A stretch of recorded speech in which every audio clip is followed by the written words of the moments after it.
శనివారం వచ్చిందంటే ఆల్మోస్ట్ అందరూ ఆ రోజు పులగమన్నం చేస్తారు. అందులోకి పచ్చడి, పచ్చి పులుసు చేస్తూ ఉంటారు కదా. ప్రతి వారం పచ్చి పులుసు, పచ్చడి తినాలంటే బోరు కొట్టేస్తుంది కదా. నేనైతే ఒక వారం పచ్చడి చేస్తే ఒక వారం ఈ పులగూర చేస్తా. చాలా బాగుంటుంది ఈ పులగూర. ఒకసారి మీరు కూడా ట్రై చేయండి. ముందుగా కుక్కర్లోకి కొద్దిగా ఆయిల్ వేసి ఇందులోకి జీలకర్ర, ఆవాలు, ఎండుమిర్చి, అలాగే వెల్లుల్లి, కరివేపాకు వేసి వేయించుకోవాలి.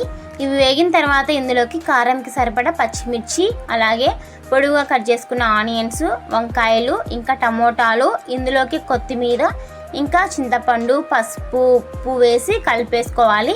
వీటన్నింటినీ ఒక 5 నిమిషాల పాటు మగ్గించుకోవాలి సన్నని మంట మీద. ఇవన్నీ మగ్గిన తర్వాత ఇందులోకి ఒక పెద్ద గ్లాసు వాటర్ వేసుకొని అన్నీ ఒకసారి కలిపేసుకొని మూత పెట్టి 3 విజిల్స్ వచ్చేంత వరకు ఉడికించుకోవాలి. తర్వాత కుక్కర్ మూత తీసేసి మెత్తగా మెదుపుకుంటే చాలా ఈజీగా పుల్లగూర అయితే రెడీ అయిపోతుంది. చాలా టేస్టీగా ఉంటుంది. మీరు కూడా తప్పకుండా ట్రై చేయండి. ఓకే అండి, బాయ్.